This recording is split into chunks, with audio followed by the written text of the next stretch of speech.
You're listening to the Weekend Sport Podcast with Jason Pine from News Talk ZB. James McOnie time. How are you, mate? I'm all right, thanks, Piney. How's things? Really good, thanks. Super Bowl Sunday in the US, Super Bowl Monday for us tomorrow. You a Super Bowl fan? You going to watch this? I'll be watching it. I'll be at Crowd Goes Wild probably, but I will take guacamole in, and you've got to have some kind of snack food. Not sure if I can cook hot dogs in the Sky office there, in the production office, but we'll try.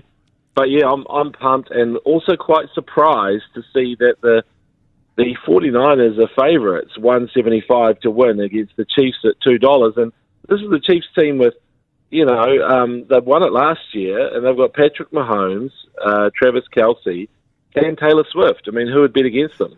Well, exactly right. That surprises me as well. I just assumed, I guess, that the Kansas City Chiefs would be favourites. So I think San Francisco 49ers last won it in 1995, and we didn't even have the internet back then, James.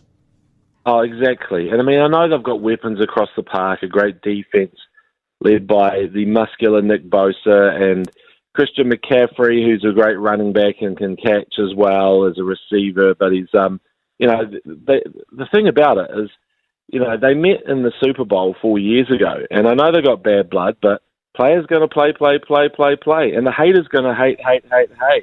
And, I knew when he walked in, but, is he going to live forever or is he going to go down in flames?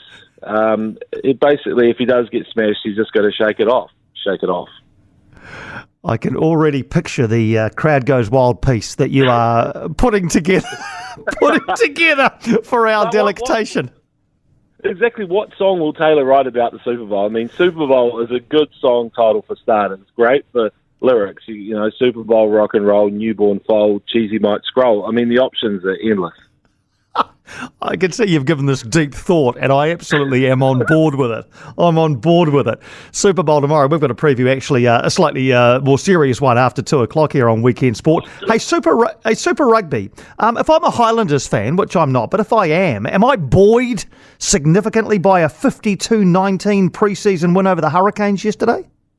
Yeah, I think it's a great kind of like marker to throw down. And the Hurricanes, I mean, the Highlanders have got so many different options, really, of what to do with their squad. They probably have a blank canvas when you especially with the back line, because, Aaron Smith is gone, so they need someone, need Fakatava to step up and others to really sort of run the ship. So I quite like the fact that somebody has to really sort of get in there and wear the pants. The thing is, for me, I've been watching up in Japan, of course, with the Chiefs, and I was just thinking, wow, looking at Malachi Rampling Alec, 19-year-old, big, loose forward, big and fast, and those Japanese teams are stacked, and he sort of comes off looking like he's the best athlete on the field, so that's pretty promising.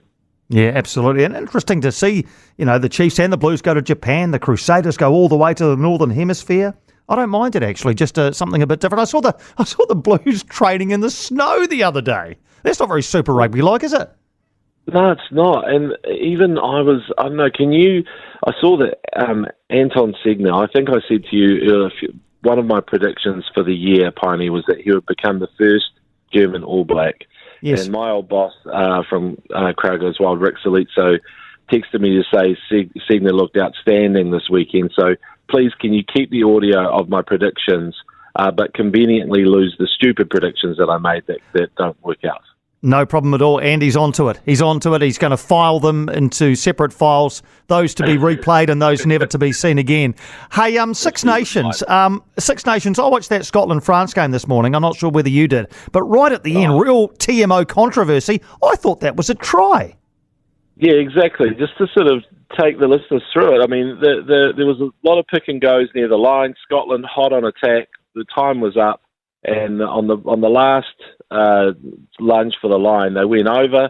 It looked like it was a try, but Nick Berry, was it Nick Berry, Piney? Yes. It was. Yes, it was. Yes, yeah. It was Nick Berry. The referee, he went upstairs saying, I don't think it's a try.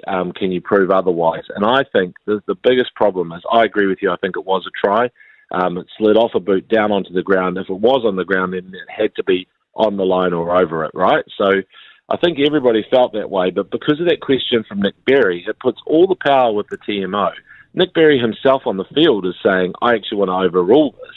So maybe this is where I like the idea of the referee having a look himself, because, it's the heat of the moment. He does want, there's a big screen there. He can look at it, and he was quite happy to say that's a try.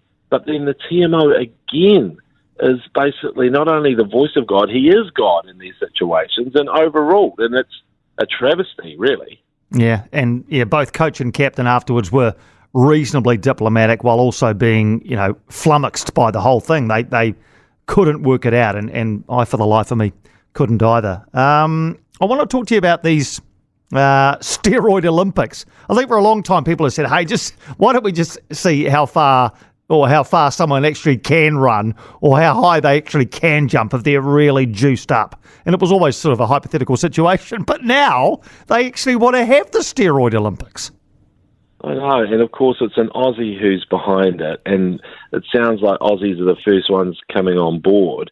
And I mean, I think Australia's done pretty well cheating within the confines of the existing rules of sport, right? They've actually been very successful. So why do they need to, they've done it with sandpaper and underarms and crooked refs, and they've been outstanding, really. So why go there? But to me, it looks, it's unethical, it's fake, it's dangerous, it's dumb, it's pathetic, but it's like reality TV, like The Bachelor. The Bachelor's all of those things too. It's terrible, but would I watch it? Damn right I'd watch it. I don't know. Yeah, I don't know whether I would, but I probably would. Yeah, there'd be an audience for it in this day and age. Hey, just before you go, Hellberg's this week. Do you have any inside oil on who might be the gong recipients? No, I don't really. I just I am working on the night, and it's always good just to leave it as a total surprise.